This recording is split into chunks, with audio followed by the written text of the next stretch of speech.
کبھی کبھی یہ دنیا اتنی پراسرار کیوں نظر آتی ہے؟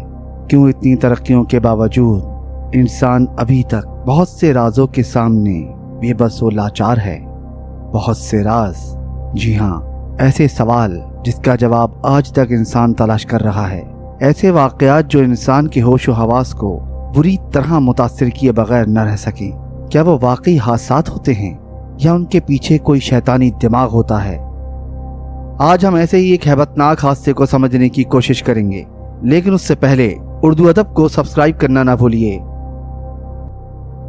اب آتے ہیں اس پراسرار واقعے کی طرف جس نے دنیا کو ہلا کر رکھ دیا۔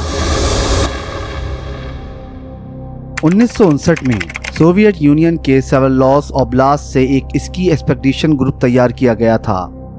اس کا نام کمیونسٹ پارٹی کے 21 کانگریس کے نام پر رکھا گیا تھا۔ یعنی یہ سفر صرف ایڈونچر نہیں بلکہ ایک آئیڈیولوجیکل مشن بھی تھا۔ 1959 کا سرد مہینہ، جب سوویت یونین کے گھنے بے رحم یورل پہاڑوں میں 9 اسٹوڈنٹس اپنے بلند حوصلے اور پرجوش عزم کے ساتھ اپنی زندگی کا سب سے بڑا چیلنج قبول کرنے نکلے۔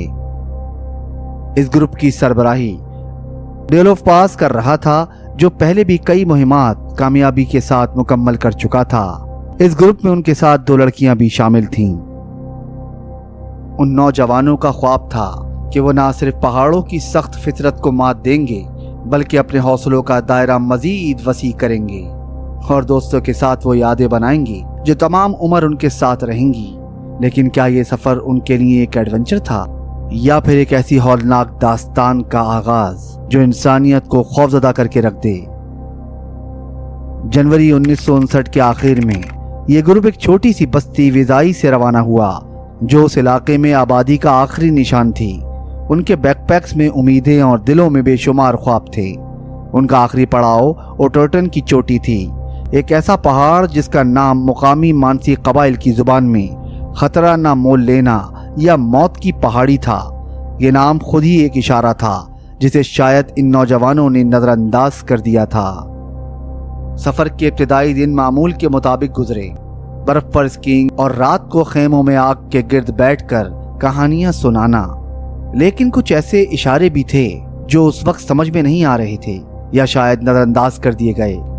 راتوں کو برف سے آنے والی عجیب آوازیں، ہوا کا اچانک رخ بدلنا اور دوستوں کے بیچ کچھ چھپے ہوئے خوف جن کا ذکر شاید انہوں نے ایک دوسرے سے بھی نہیں کیا۔ پھر ایسا کیا ہوتا ہے کہ 1 فیب کے بعد ان کا رابطہ رہتی دنیا سے ٹوٹ جاتا ہے؟ 1 فیب کو گروپ نے اپنے آخری کیمپ میں ریڈیو کا استعمال کیا، ایک آخری پیغام بھیجا اور اس کے بعد خوفناک خاموشی چھا گئی۔ مقررہ وقت گزر گیا لیکن گروپ کا کوئی سراغ نہ ملا۔ انتظامیہ اور خاندانوں میں تشویش بڑھنے لگی، امدادی ٹیمیں تشکیل دی گئیں اور تلاش کا آغاز ہوا۔ لیکن کون جانتا تھا کہ یہ تلاش صرف ایک گمشدہ گروپ کی نہیں بلکہ ایک ایسے راز کی تھی جو انسانی تصور سے بھی زیادہ پراسرار تھا۔ پھر وہ دن آیا جب امدادی ٹیم کو پہاڑوں پر ایک ایسی جگہ ملی جہاں برف میں دبا ہوا ایک خیمہ نظر آیا۔ لیکن یہ ایک عام خیمہ نہیں تھا، یہ بری طرح سے کٹا ہوا اور پھٹا ہوا تھا۔ سب سے عجیب بات یہ تھی کہ خیمہ اندر سے کاٹا گیا تھا، جیسے اندر موجود لوگوں نے کسی ہولناک چیز سے بھاگنے کے لیے اسے اجرت میں کاٹ دیا ہو۔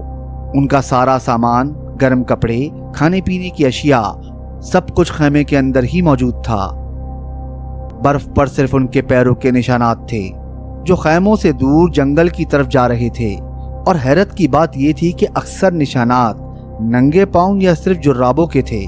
یہ منظر افراتفری اور شدید خوف کی کہانی بیان کر رہا تھا۔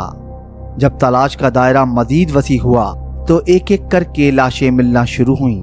سب سے پہلے 5 لاشیں پہاڑوں کے نیچے ایک درخت کے پاس ملی جو خیمے سے تقریباً 1.5 کلومیٹر دور تھا۔ ان میں سے کچھ تقریباً ننگے تھے، شدید سردی میں جمے ہوئے، بغیر جوتوں اور دستانوں کے۔ جیسے جیسے بقیہ لاشیں دریافت ہوتی گئیں، تحقیقات کرنے والوں کو مزید حیرت اور خوف نے گھیر لیا۔ کئی لاشوں پر بیرونی زخم تھے لیکن اندرونی طور پر شدید چوٹیں تھیں، جیسے کسی نے انہیں بہت زیادہ طاقت سے مارا ہو۔ ایک کی کھوپڑی میں شدید چوٹ تھی، کچھ کی پسلیاں ٹوٹی ہوئی تھیں جیسے وہ سب کسی اونچائی سے گرے ہوں۔